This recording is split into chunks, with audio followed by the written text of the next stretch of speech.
Well, hello friends. Welcome to the Ladybird browser update for February 2024. It's been a lovely month in the project, as usual, and we've got a whole bunch of things to talk about, so let's jump right into it. First thing is JavaScript and some strategy for making progress in libjs. So this month we've gotten rid of the JIT compiler. Just-in-time compilation was an interesting experiment that we did towards the end of last year and the start of this year. But ultimately, the compromises in security, safety, and complexity in particular don't really seem justifiable for the goals we have with our engine. And instead, we are now going to focus on just making a very fast bytecode virtual machine. And I'm kind of setting a goal for myself and for anybody who's interested in joining in that I want us to catch up to major engines. So, JavaScript Core, SpiderMonkey, and V8 with their JITs disabled. So when we run without a JIT, we should be able to catch up to production engines when they run without a JIT. And obviously, they are a lot faster than we are today, so we've got a lot of work to do, but all of the major browsers focus on JIT performance. So with the exception of Apple and JavaScript Core, it seems to me at least that interpreting JavaScript is very much a secondary concern when it comes to performance in the major engines. So I do think that we have a realistic chance of catching up here, and that's sort of where we're going to focus our efforts in libjs performance going forward. And new this month, on the topic of performance, I've implemented a new bytecode for libjs. So we used to have a sort of RISC-like bytecode with very atomic small instructions that each did one little thing.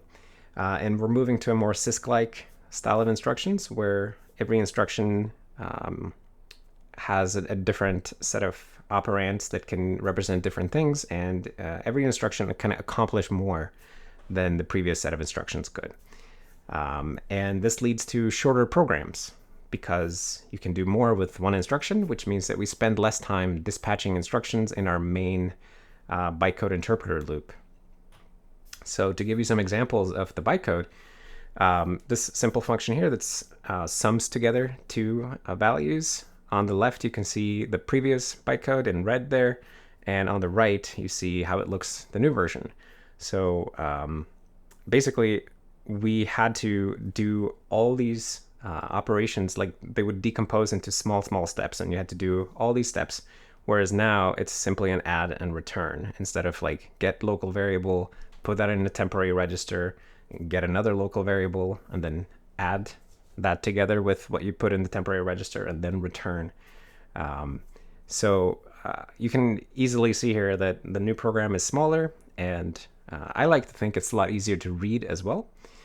And in this particular example, we have two local variables as the left-hand side and the right-hand side of the add instruction. But you can also have other kinds of operands. So if we switch to a program that adds 3 to something, then the program looks much the same in the new bytecode, except the right-hand side operand is now a constant 32-bit integer instead. So this is new. Instructions can now take constant values as operands, which allows us to preserve more knowledge about the program than we previously had, because previously in the bytecode, you see how it looks there on the left side with the load immediate, and it's pretty hard to read. So I'm really enjoying the new bytecode. It is pretty fresh, so it's entirely possible that there are some bugs in it, but so far so good. We're good. We actually ended up progressing test262 a little bit because I accidentally fixed a bunch of asynchronous generator function issues with the new bytecode. And here, really just an example of how the new bytecode makes programs shorter. So this loop here, very simple loop, it almost shrinks down to half the number of instructions in the new bytecode, which is obviously a lot less work for the interpreter. So pretty happy with this. And let's look at benchmarks. So we have continued trying to improve our performance on the sort of the classic JavaScript benchmarks. So SunSpider is not even on here because it's too fast, but Kraken and Octane, since January, we have improved quite a bit compared to, compared to ourselves. But now that I'm setting the goal to actually catch up to JavaScript Core, I thought it would be appropriate to also show JavaScript Core without JIT in this kind of graph. So you can see that we are still pretty far away from JSC performance, but we're moving in the right direction, so that is very positive. In more precise terms, you can see that we are 1.41x faster than ourselves since January, but JavaScript Core is still 3.32x faster on Kraken, and then corresponding numbers for Octane. And I think tracking this kind of progress going forward will be very helpful in understanding where we are in terms of performance. And the reason that I like JavaScript Core in particular for this is because they are the fastest of the production JavaScript engines when not using a JIT. So they are faster than both V8 and SpiderMonkey JITless, as far as I can tell, at least when I test locally. So, and the other reason that I like JavaScript Core is because I've been using lockdown mode on iOS a lot, and it's perfectly able to serve me the web without a JIT. So if I can browse the web on iOS without a JIT, I feel like we should be able to do just fine in Ladybird without a JIT as well. So it's kind of an interesting benchmark that way. If we catch up to JavaScript Core performance without a JIT and it's still too slow, we're doing something else wrong. Anyway, so that's JavaScript performance there.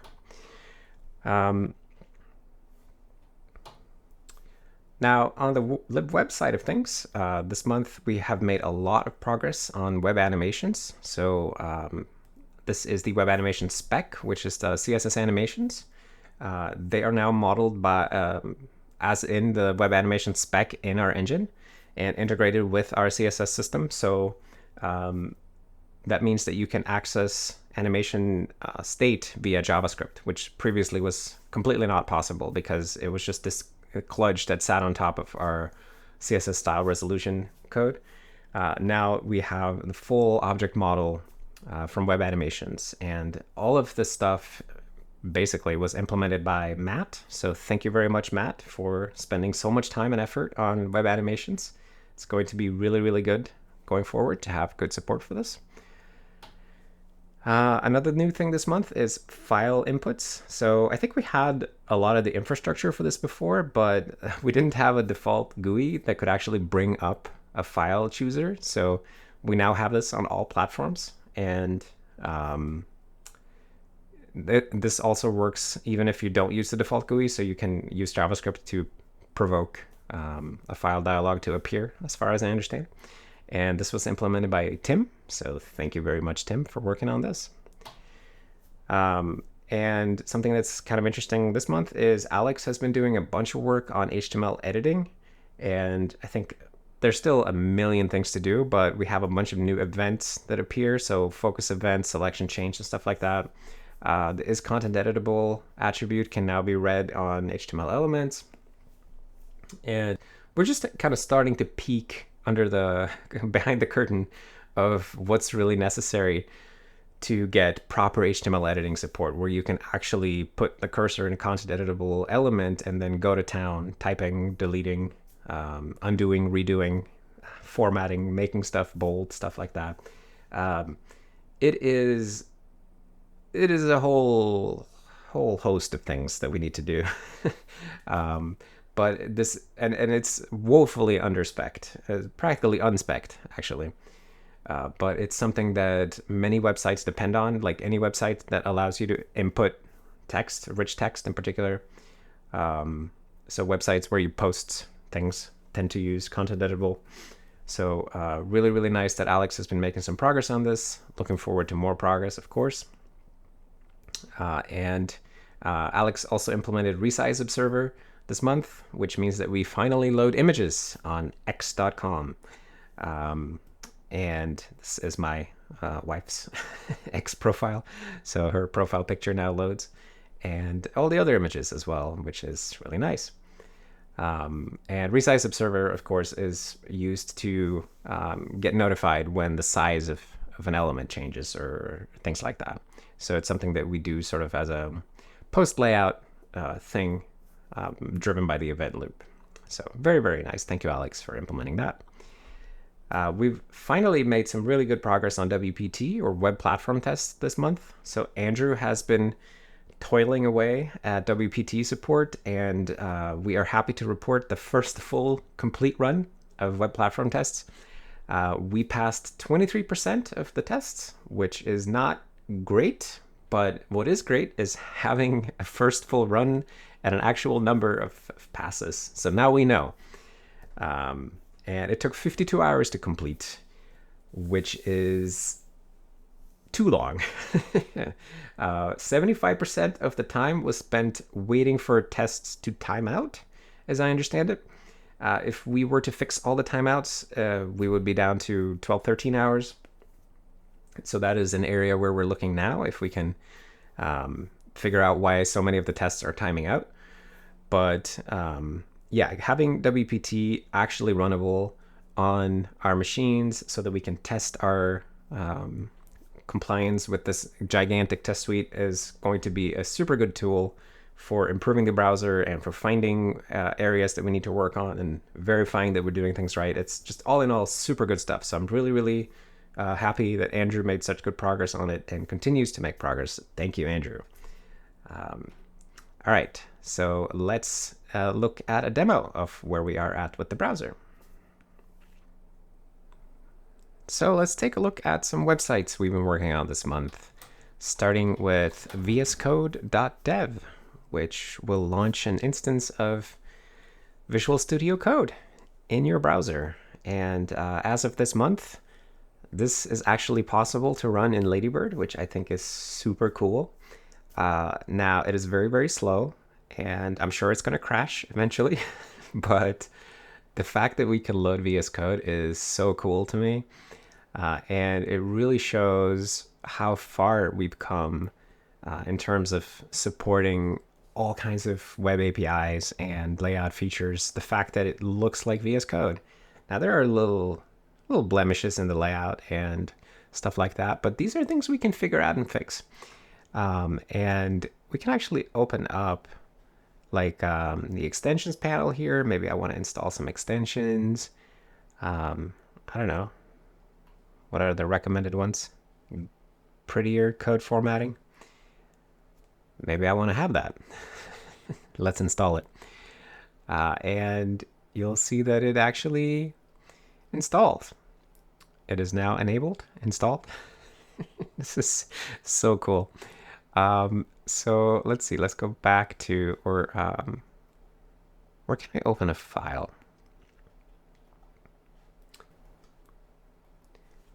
Okay, let's just open up one of our C++ template files, like hashtable.h. And I think now it's going to try to tokenize and do syntax highlighting, and that will probably murder our engine. So I'm not sure if it'll actually finish, although it is happening asynchronously, which is really cool. But yeah, it's just, it's really struggling under the pressure of VS Code. But as you can see, it does load, it does start, and now it's just a matter of figuring out all the various problems and improving performance and so on. But really stoked about this, obviously. So just wanted to show you. Now, yeah, you can see here, it's warning. I think it's their web workers warning that it's like time limit reached while trying to tokenize. And I think it also, I was going to say it's going to leak some processes, but it seems like it didn't. Okay. Anyway, that was VS Code. Now let's go look at Discord. which has seen some interesting progress this month as well. And we're going to have to log in to see it. So I guess I will just log in here.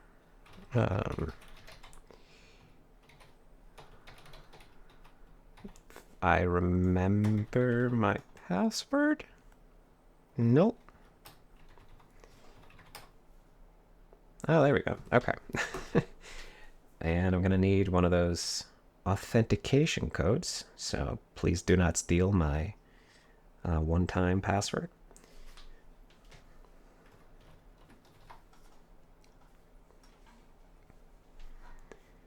And we are just logging into Discord as normal. But the thing that is new this month is that Alex has been working a ton on scrolling and scrollable overflow. So we should be able to go to a channel here. And as you can see, it is now possible to scroll the chat with the mouse wheel. And we can also scroll the channel list on the left side. It is slow, but it is okay. I know Alex wanted to get message sending working, but there's a bunch of content editable stuff that we still need to do here. So, but it is possible to react to messages, I'm pretty sure. So I'm going to react to something here that Andrew has sent. Come on now. Just loading all the emojis. I'm going to do a hyper cat dog. There we go. Beautiful. And yeah, so Discord support improving as well. A lot of things missing. Layout jank. Performance is not great. Whatever this is, not very good. I'm trying to scroll, but it's just moving a little piece of the text. But still, really awesome that we can actually scroll this now, because previously we were not able to scroll the channel list or the content of the channels. Wonder if I can get a GIF. Wouldn't that be nice? Ooh, maybe I can. Maybe I will find a cute cat. If that works, I'm totally going to post it. It might not have worked. All right. Embarrassed. Maybe that's the right one. Doesn't work either. All right, all right. We still have some kinks to iron out here. But even so, pretty good progress on Discord. So thank you, Alex, for working on scrolling, and everybody else who contributed to Discord this month. And then this one is less of a web app and more of an interesting thing that we've been working on a little bit in the last week. So this is a JavaScript implementation of Another World, this classic DOS, an Amiga game. We've just been working on trying to get it to run more smoothly. And this is sort of the state it is in currently. When we started the week, it was very, very janky. And we've been making progress, and mostly thanks to Tim, who's been doing all kinds of typed array optimizations for JavaScript, just avoiding some of the heavy work that we started doing when implementing support for resizable array buffers, I think. That added a bunch of overhead that we are now figuring out optimizations around. So as you can see, it does animate smoothly occasionally. So that's very, very cool. And then I guess those were kind of the things. Although I did have one more thing that I wanted to try, which was to go to Hacker News and see if we can upvote something. I don't know if I've upvoted from Ladybird before. So let's see, what is interesting here? The learn CSS layout the pedantic way. That sounds really interesting. maybe we should open that up. And yeah, let's say that this is interesting. So we will upvote it. And I think it worked. I can unvote now, so I must have upvoted. Very cool. So look at that. My daily Hacker News browsing I can do in Ladybird. That is pretty cool. All right. Yeah, this'll be enough for today. And that's everything that I wanted to share with you today. So thank you so much for checking in and staying up to date with the Ladybird browser project. We are having a grand old time working on this, and we are always looking for new developers to join the project. So if you are interested in working on browsers or learning more about browser development, come hang out with us on Discord, and you can find a link to that in the video description below. If you want to sponsor development, you can find links for that as well. Thank you to everybody who is sponsoring development or who's participating in development. I am so incredibly happy that we are still doing this together. It is the best time ever. So thank you all, and I will see you next time. Bye.